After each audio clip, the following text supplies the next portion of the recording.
चाय की दुकान संभालने के साथ साथ मोदी पढ़ाई लिखाई का भी पूरा ध्यान रखते थे। कौन कहता है कि आसमां में सुराख नहीं हो सकता, एक पत्थर तो तबीयत से उछालो यारो।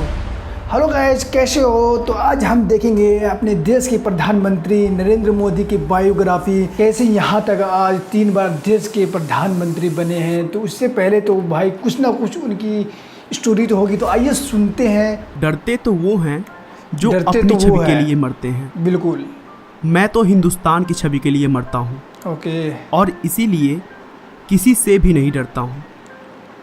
ऐसा कहना है दुनिया के सबसे शक्तिशाली लोगों में शामिल भारत के सबसे लोकप्रिय प्रधानमंत्री नरेंद्र मोदी का, जिन्हें हमारे देश की राजनीति की वजह से आप प्यार करें या फिर नफरत करें, लेकिन उनके कार्यों को अनदेखा नहीं कर सकते। बिल्कुल यार।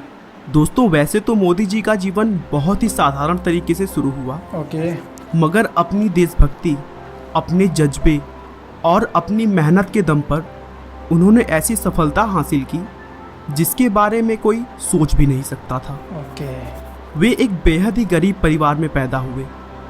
अपने बचपन के दिनों में जब बच्चे खेलने कूदने में अपना समय व्यतीत करते हैं, तब उन्होंने अपने घर की आर्थिक सहायता के लिए अपने पिता की दुकान में हाथ बटाई और ट्रेन के डिब्बों में जाकर चाय बेची। ट्रेन के डिब्बों में जाकर चाय लेकिन दोस्तों, मतलब बेचते थे। अगर आपके अंदर अपने देश के लिए कुछ कर जाने की इच्छा हो ना, तो कोई भी लक्ष्य कठिन नहीं रह जाता। बिल्कुल यार। कौन कहता है कि आसमां में सुराख नहीं हो सकता, एक पत्थर तो तबीयत से उछालो यारो। आइए दोस्तों, हम शुरू से मोदी जी के चाय बेचने से लेकर प्रधानमंत्री बनने तक के अद्भुत सफर को डिटेल में जानते हैं। नरेंद्र मोदी का जन्म 17 सितंबर 1950 को बॉम्बे राज्य के मेहसान जिले में वडनगर नाम के गांव में हुआ था। ओके। दोस्तों, बता दूं कि बॉम्बे राज्य पहले भारत का ही एक राज्य था, जिसे 1 मई 1960 में अलग कर गुजरात और महाराष्ट्र बना दिया गया।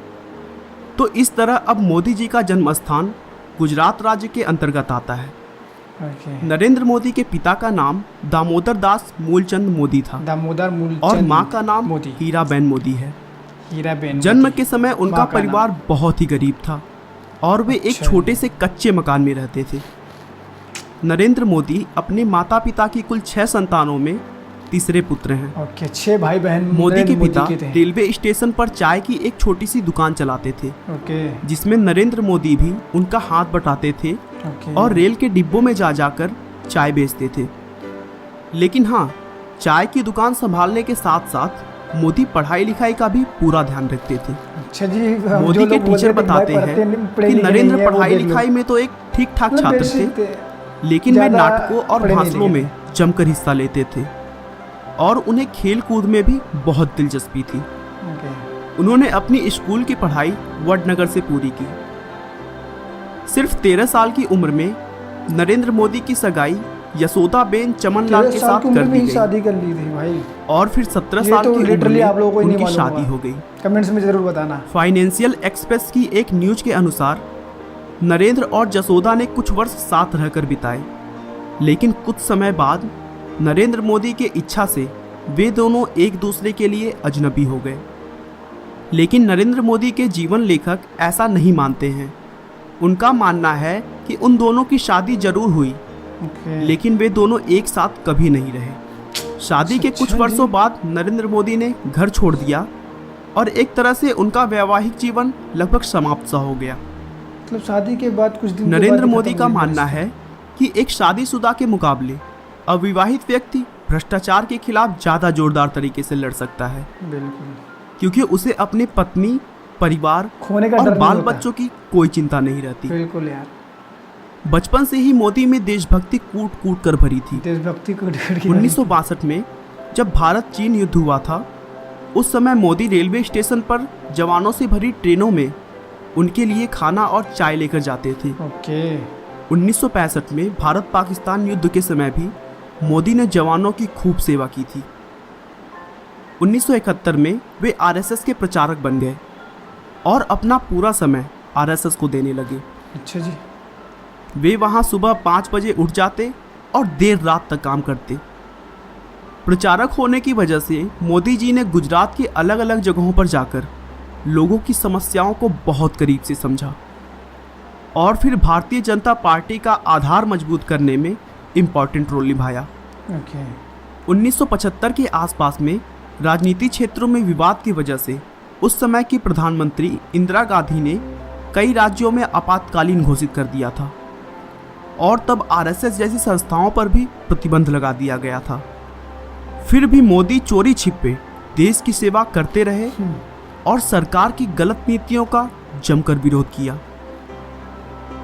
उसी समय मोदी जी ने एक किताब भी लिखी थी। अच्छा जी, मोदी जी जिसका ने किताब भी लिखी नाम थी। संघर्ष माँ गुजरात था। इस किताब में उन्होंने गुजरात की राजनीति के बारे में चर्चा किया था।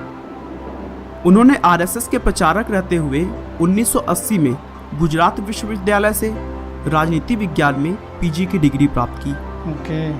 आरएसएस में बेहतरीन काम को देखते हुए उन्हें भाजपा में नियुक्त किया गया, जहां उन्होंने 1990 में आडवाणी की अयोध्या रथ यात्रा का भव्य आयोजन किया, जिससे भाजपा के सीनियर लीडर्स काफी प्रभावित हुए। फिर उनको गुजरात आगे भी उनके अद्भुत कार्य की बदौलत भाजपा में उनका महत्व बढ़ता रहा। आखिरकार मोदी की मेहनत रंग लाई और उनकी पार्टी ने गुजरात में 1995 के विधानसभा चुनाव में बहुमत में अपनी सरकार बना ली। 1995 में। लेकिन मोदी से कहासुनी होने के बाद शंकर सिंह बघेला ने पार्टी से रिजाइन दे दिया। उसके बाद केशुभाई पटेल को गुजरात का मुख्यमंत्री बना दिया गया और नरेंद्र मोदी को दिल्ली बुलाकर भाजपा में संगठन के लिए केंद्रीय मंत्री का रिस्पॉन्सिबिलिटी दिया गया। मोदी जी ने इस रिस्पॉन्सिबिलिटी को भी बखूबी निभाया। 2001 में केशुभाई पटेल की सेहत बिगड़ने लगी थी और भाजपा चुनाव में कई सीटें भी हार रही थी। इसके बाद भारतीय जनता पार्टी ने अक्टूबर 2001 में केशुभाई पटेल की जगह नरेंद्र मोदी को गुजरात के मुख्यमंत्री पद की कमान सौंपी। नरेंद्र मोदी ने मुख्यमंत्री का अपना पहला कार्यकाल 7 अक्टूबर 2001 से शुरू किया। इसके बाद मोदी ने राजकोट विधानसभा चुनाव लड़ा, जिसमें उन्होंने कांग्रेस पार्टी के अश्विन मेहता को बड़े अंतर से मात दी। मुख्यमंत्री पद पर रहते हुए मोदी ने बहुत ही अच्छी तरीके से अपने कार्यों को संभाला और गुजरात को फिर से मजबूत कर दिया। उन्होंने गांव-गांव तक बिजली पहुंचाई, टूरिज्म को बढ़ावा दिया। देश में पहली बार किसी राज्य की सभी नदियों को एक साथ जोड़ा गया, जिससे पूरे राज्य में पानी की प्रॉब्लम सॉल्व हो गई। एशिया के सबसे बड़े सोलर पार्क का निर्माण भी गुजरात में ही हुआ। ओ भाई, सोलर पार्क! और इन सब के अलावा भी उन्होंने बहुत सारे अद्भुत कार्य किए और देखते ही देखते गुजरात को भारत का सबसे बेहतरीन राज्य बना दिया और वह खुद गुजरात के सबसे लोकप्रिय मुख्यमंत्री बन गए। लेकिन उसी बीच मार्च 2002 में गुजरात के गोधरा कांड से नरेंद्र मोदी का नाम जोड़ा गया। भाई, ये बहुत बड़ा इस कांड के लिए न्यूयॉर्क टाइम्स ने मोदी प्रशासन को जिम्मेदार ठहराया और फिर कांग्रेस सहित अनेक विपक्षी दलों ने उनके इस्तीफे की मांग की। दोस्तों, गोधरा कांड में 27 फरवरी 2002 को गुजरात के गोधरा नाम के शहर में रेलवे स्टेशन पर साबरमती ट्रेन के S6 कोच में आग लगाए जाने के बाद 59 लोगों की मौत हो गई थी, जिसके बाद पूरे गुजरात में सांप्रदायिक दंगे होना शुरू हो गए। और फिर 28 फरवरी 2002 को गुजरात के कई इलाकों में दंगा बहुत ज़्यादा भड़क गया, बहुत ज़्यादा यार, जिसमें 1200 से अधिक लोग मारे गए। इसके बाद इस घटना की जांच के लिए उच्चतम न्यायालय ने विशेष जांच दल बनाई और फिर दिसंबर 2010 में जांच दल के रिपोर्ट के आधार पर फैसला सुनाया कि इन दंगों में नरेंद्र मोदी के खिलाफ कोई ठोस सबूत नहीं मिला। नरेंद्र मोदी ने गुजरात में कई ऐसे हिंदू मंदिरों को भी ध्वस्त कराने में थोड़ा सा भी नहीं सोचा। अच्छा जी, जो सरकारी कानून कायदों के मुताबिक नहीं बने थे। हालांकि इसके लिए उन्हें विश्व हिंदू परिषद जैसे संगठनों का भी विरोध झेलना पड़ा, लेकिन उन्होंने इसकी थोड़ी सी भी परवाह नहीं की और देश के लिए जो सही था उसी काम को करते रहे। उनके अच्छे डिसीजंस और कार्यों की वजह से गुजरात के लोगों ने मोदी को 4 बार लगातार अपना मुख्यमंत्री बनाया।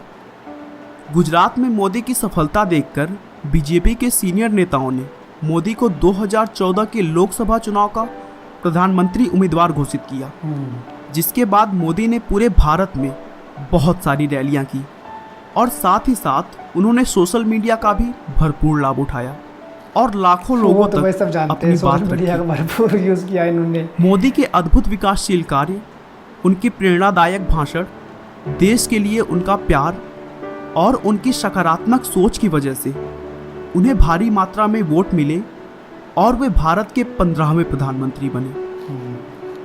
दोस्तों, नरेंद्र मोदी एक बहुत ही मेहनती व्यक्ति हैं। वे 18 घंटे काम करते हैं और कुछ ही घंटे सोते हैं। काम करते हैं। दोस्तों, मोदी जी का कहना है कि कड़ी मेहनत कभी थकान नहीं लाती है, वह तो बस संतोष लाती है। नरेंद्र मोदी शुद्ध शाकाहारी हैं और नवरात्र के 9 दिन उपवास रखते हैं। वे अपनी सेहत का भरपूर ध्यान रखते हैं और प्रतिदिन योग करते हैं, भले ही वे कहीं पर भी हों। मोदी जी अपनी माँ से बहुत प्यार करते हैं। हाँ, इनकी माँ उनका कहना है कि मेरे पास अपने बाबा दादा की ना ही एक पाई है और ना ही मुझे चाहिए। मेरे पास अगर कुछ है तो अपनी माँ का दिया आशीर्वाद। आपका बहुमूल्य समय देने के लिए बहुत बहुत धन्यवाद। तो लिटरली भाई ने बहुत अच्छी बायोग्राफी बनाई है, तो आप जाके इनके चैनल को सब्सक्राइब करें और लिटरली आपको बहुत कुछ जानने को मिला होगा कि नरेंद्र मोदी की लाइफ स्टोरी की कुछ चीज़ें जो आप नहीं जानते थे इससे पहले, तो आपको इस वीडियो के माध्यम से जानने को मिला। तो आई होप आपको ये वीडियो पसंद आई हो। पसंद आई तो लाइक एंड चैनल को सब्सक्राइब करना ना भूलें। इसी तरह हम सक्सेसफुल लोग स्टोरी या बायोग्राफी लाते रहेंगे आपके पास।